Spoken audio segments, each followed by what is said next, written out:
은혜가 충만한데, 생각해 보니까 우리 아버지와 딸 듀엣도 할 수가 있겠고 우리 가운데, 그죠? 얼마든지 우리가 은혜롭게 특성을 준비해도 좋을 것 같다 하는 생각입니다. 감사드리고 오늘 말씀의 제목은 부활 소망 때문에, 요절 24장 15절 다 함께 읽어보겠습니다. 시작. 그들이 기다리는 바 하나님께 대한 소망을 나도 가졌으니 곧 의인과 악인의 부활이 있으리라 함이니이다. 기도하겠습니다. 하나님 아버지, 감사합니다. 예수님의 죽으심과 부활을 통해서 우리에게 진정한 소망, 부활을 허락해 주심을 감사합니다. 우리도 부활 소망을 덧입고 살아갈 수 있도록 도와주십시오. 이 시간 거룩한 예배 자리로 불러주시고 우리가 주의 말씀에 집중할 수 있도록 인도해 주심을 감사합니다. 생명의 말씀, 진리의 말씀 우리에게 허락하여 주시고 주님을 인격적으로 만나는 예배 시간 되게 도와주시옵소서. 감사하며 예수님의 이름으로 기도합니다. 아멘. 지난주에 우리는 죽을 것도 각오한 바울에 대해서 배웠습니다. 그는 우리에게 인생 기로에서 어떻게 결정해야 되는가 하는 것을 가르쳐 주었죠. 고난이 많고 적은 것을 가지고 인생을 결정해서는 안 되고 사명을 이룰 수 있는 길인가 아닌가 하는 것을 보고 인생의 좌표를 결정해야 한다 하는 것을 가르쳐 주었습니다. 사명을 위해 고난을 택한 바울 앞에는 당연히 고난이 기다리고 있었습니다. 사실 인생은 고난이죠. 고난이 없는 사람은 없습니다. 그렇죠? 여기서 고난 안 받고 계신 분 있나요? 나 되게 편한데. 모든 인생은 멀리서 보면 희극이지만 가까이서 보면 비극이라는 말도 다 우리는 고난 속에서 살고 있기 때문에 생겨난 말일 것입니다. 오늘 말씀을 통해 삶에서 닥치는 고난을 피하지 말고 우리가 잘 감당하자 하는 것에 제가 초점을 맞추지 않고요. 내가 고난을 왜 받고 있는지, 무엇 때문에 고난을 받고 있는지, 과연 무엇이 가치 있는 고난인지 그것을 깊이 생각해 보기를 원합니다. 바울은 예루살렘에 오자마자 고난을 받아요. 물론 예상했던 바입니다. 자신이 잘못한 일이 있어 받는 고난이라면 덜 억울하죠. 근데 잘못한 게 없이 사람들이 소문만 믿고 바울을 오해해서 고난을 받는다면 참 억울한 일일 것입니다. 좀 오래전에 그런 일이 있었어요. 참 슬픈 일인데 한 대학교 조교수가 성추행 혐의로 학교에서 쫓겨났습니다. 그는 결백을 호소했으나 법원이 그의 손을 들어주지 않았습니다. 그는 너무나 억울해서 자살했습니다. 그리고 얼마 지나지 않아 추행을 당했다고 고소한 여학생이 자기가 무고죄를 저질렀다고 자백하게 되었습니다. 강사는 혐의를 벗었지만 그는 이미 세상을 떠난 뒤였습니다. 이런 억울한 고난은 성경에도 여러 사례가 나옵니다. 대표적인 것이 창세기의 요셉이죠. 자기는 보디발 여사를 성추행하지 않았는데 오히려 피했는데 추행 혐의로 2년 동안 감옥에 갇혀야 했습니다. 이렇게 억울한 일을 공교롭게도 바울도 똑같이 당하면서 죄 없이 2년 동안 구금을 당합니다. 가장 억울한 분은 예수님이겠죠. 빌라도가 죄가 없다 판결했음에도 예수님은 십자가에 달리셨습니다. 사람들은 옆에서 그랬죠. 네가 그리스도가 아니냐, 십자가에서 내려오면 믿겠노라. 저가 남은 구원하였을 때 자기는 구원할 수 없도다. 갖은 조롱과 비난을 예수님에게 해야 했습니다. 이런 식으로 오해와 비난과 저주를 바울도 많이 받았습니다. 천부장은 진상을 파악하고자 공회를 소집합니다. 그리고 바울에게 변론하도록 기회를 주는데요. 바울은 백성들 앞에서 변론한 적이 있고요. 이제 종교 지도자들 앞에서 변론하게 됩니다. 자, 23장 1절을 보면요. 여러분 형제들아, 오늘까지 나는 범사의 양심을 따라 하나님을 섬겼노라. 이 말로 시작을 합니다. 그런데 거기 모인 대다수의 사람들은 믿지 않습니다. 그의 말이 역겹다는 듯이 대제사장은 그 옆에 있는 사람한테 그 입을 쳐라, 그 주둥아리 닥쳐라, 이런 식으로 나옵니다. 바울은 신앙의 양심을 저버린 적이 없어요. 자기가 옛날 교회를 박해할 때도 이게 하나님의 뜻이라고 믿고 양심대로 사실 행동했던 거였거든요. 예수님을 믿은 다음에는 눈치 보지 않고 예수님이 그리스도라고 전파했습니다.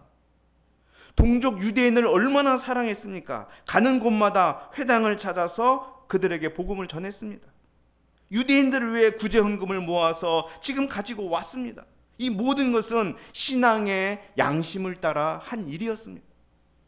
그러나 정작 예루살렘에 왔을 때 유대인들은 바울을 알아주지 않았습니다.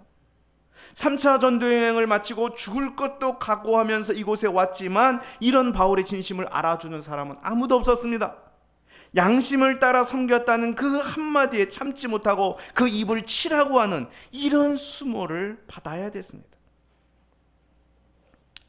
그는 보니까 공회 일부가 사두개인이고 일부가 바리새인인 것을 보고 외칩니다. 6절을 보면 여러분 형제들아, 나는 바리새인이요 또 바리새인의 아들이라.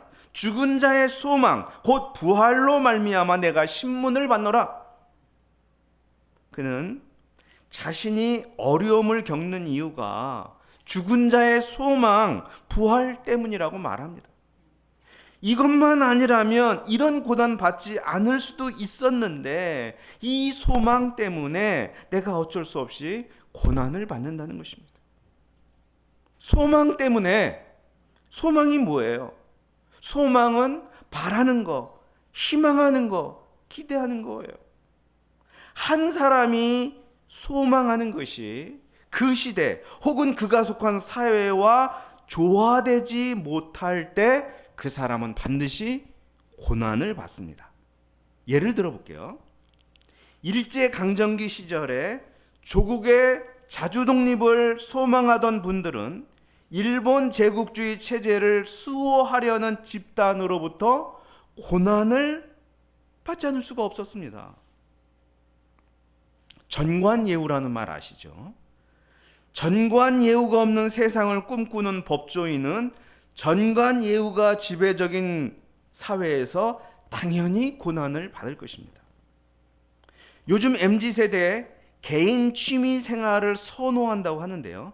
이런 MZ세대가 직장에 들어가면은 기존의 회식 문화에 적응을 못해요. 자기는 빨리 이제 집에 가서 취미 생활하고 싶은데 기존 상사들이 같이 회식하자고 할 때 그런 회식 문화가 지배적인 직장에서 MZ세대들은 고난을 받겠죠.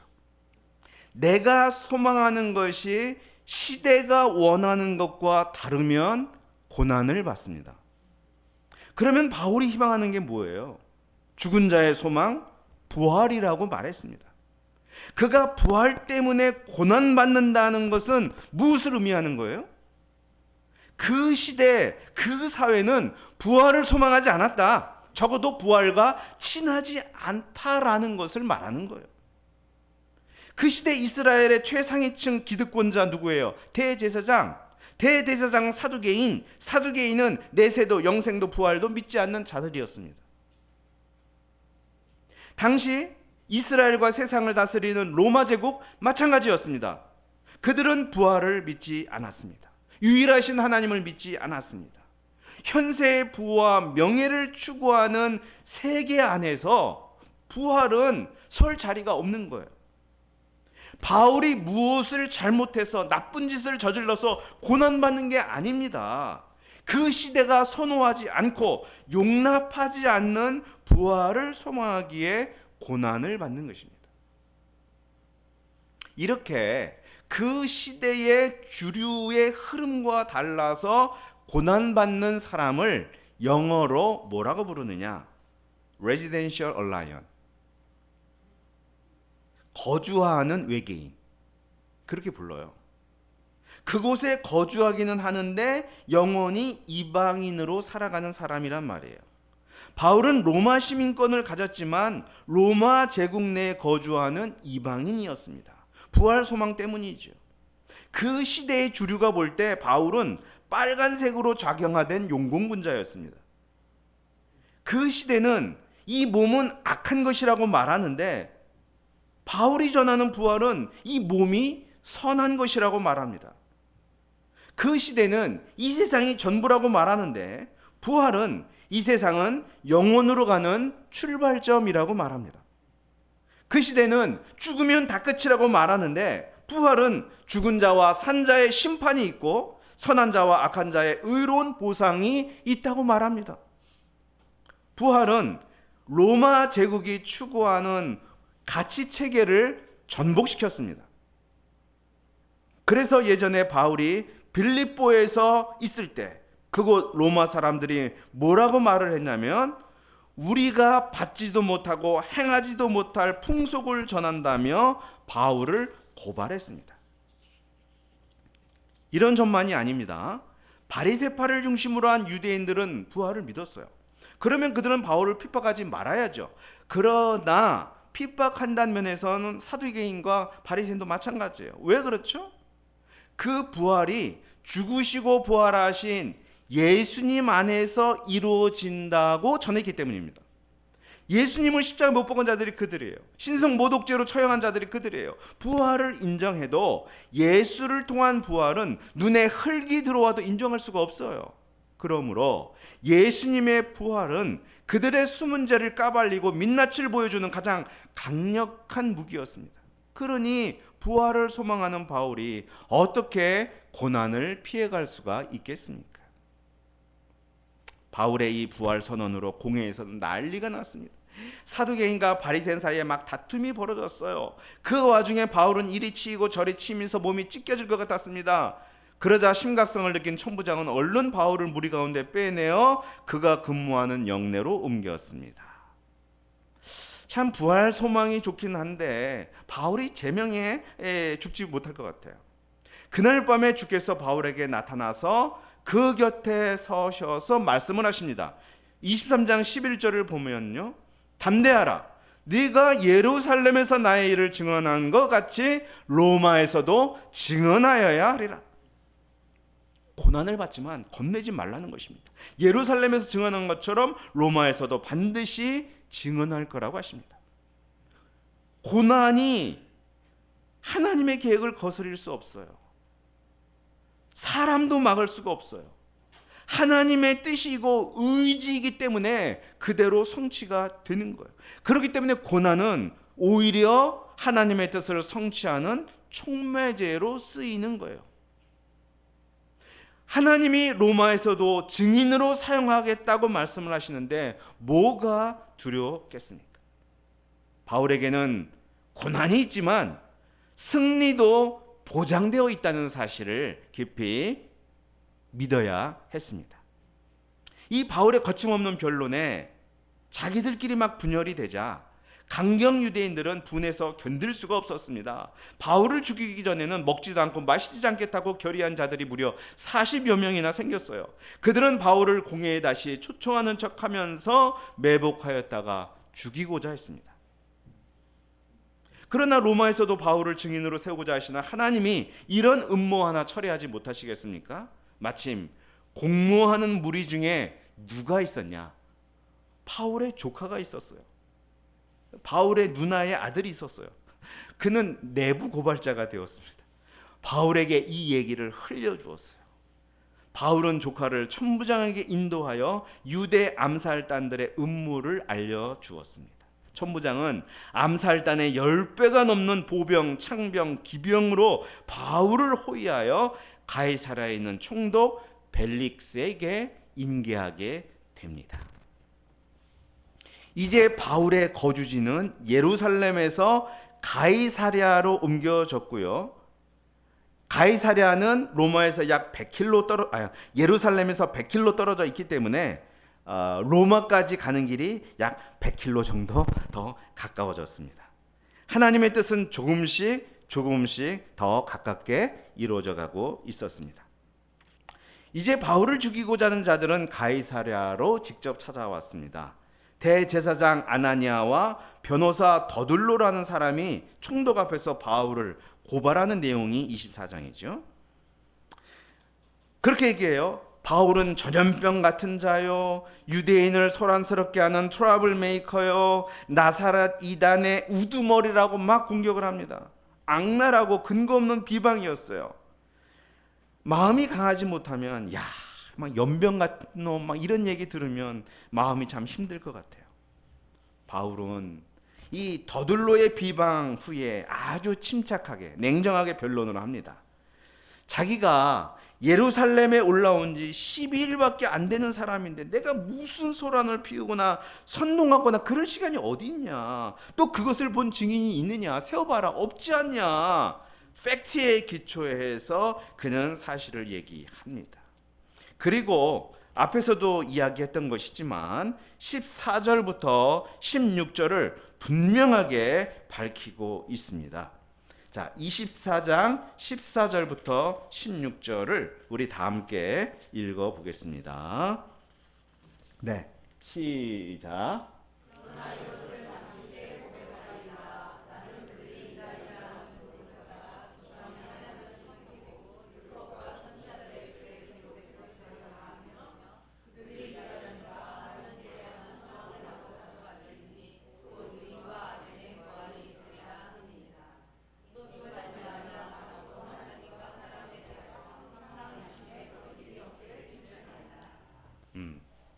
바울이 고난받는 이유를 다시 이야기합니다.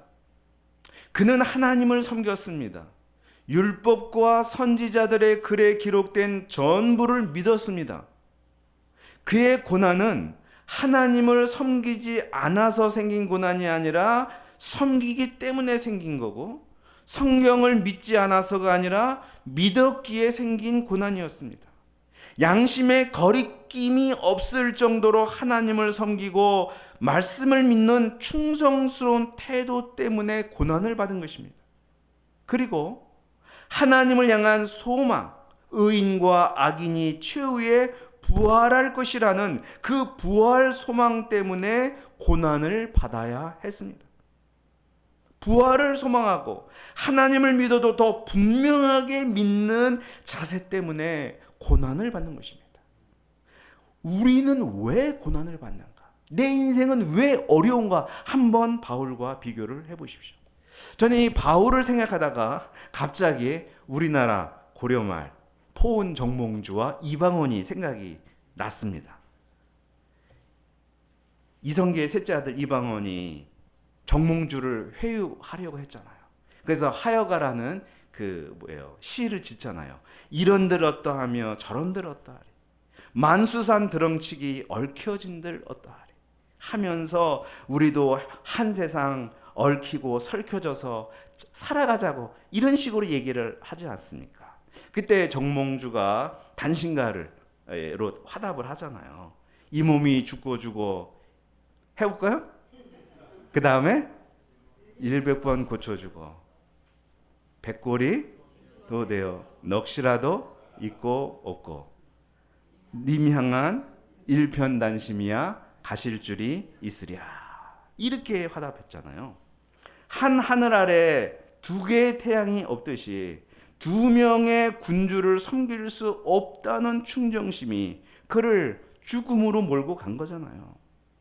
정몽주가 조선이 아니라 고려를 붙들었기 때문에 죽어야 했던 것처럼 바울이 세상이 아니라 부활을, 유대교가 아니라 예수님을 붙드니 고난을 받아야 했습니다. 벨릭스는 바울의 변론을 다 들어보니 그에게 잘못을 찾을 수가 없었어요. 그래서 그는 바울에게 비교적 자유로운 구금 생활을 하도록 해주었습니다. 바울은 수시로 벨릭스에게 예수와 의와 절제와 심판에 대해서 강론을 했습니다. 벨릭스는 바울이 무죄임을 확신하면서도 그를 풀어줄 수는 없었습니다. 그는 차기 총독이 부임할 때까지 2년간 바울을 잡아두었습니다. 뭔가 보석금 같은 것을 바라기도 했고요. 무엇보다 유대인들을 의식해서 풀어줄 수는 없었습니다. 바울은 예루살렘 오기 전 예루살렘을 거쳐 금방 로마로 갈 것으로 생각했을 것입니다. 하나님이 그런 비전을 주셨고 그런 말씀도 해주셨기 때문에, 또 앞에서 주님 분명 로마에서도 나를 증언할 것이니라 말씀하셨잖아요. 그런데 로마로 가는 길이 더디어지고 있습니다. 바울이 받는 고난은 살해 위협을 받는 그런 고난만 있었던 게 아니에요. 일이 빨리 진행되지 못하고 질질 끄는 그런 고난도 있었던 것입니다. 이거 우리 한국 사람들이 굉장히 견디기 힘들어하는 고난이죠. 일이 빨리 해결되지 않고 질질 끌어지는 거. 그런데 다음 말씀에 나오지만 그 구금 생활 2년은 잃어버린 2년이 아니었습니다. 사명을 완수하고 비전을 실현하는 2년이었어요. 질질 끄는 것처럼 보이던 그 시간이 하나님의 뜻이 열매로 연그러지는 시간이 되었습니다. 누구에게나 고난이 있습니다. 그러나 고난받는 모든 삶이 가치가 있는 것은 아닙니다. 베드로 전서를 보면요, 베드로가 고난에 대해서 매우 많은 말씀을 하고 있는데요, 몇몇 흥미로운 말씀들이 있습니다. 이런 말씀이 있어요. 우리가 예수님을 따라 고난을 받도록 부르심을 받았습니다. 우리가 구원을 위해서만 부르심을 받은 게 아니라 예수님과 고난을 받으라 하고 부르심 받았다는 거예요. 또 이런 말씀이 있어요. 의를 위하여 고난받는 것은 복입니다.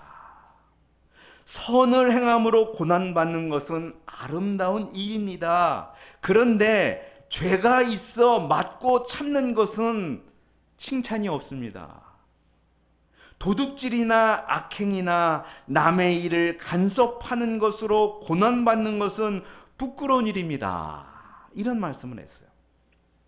고난이라고 다 같은 고난이 아니고 고난의 가치가 다 다르다는 거예요.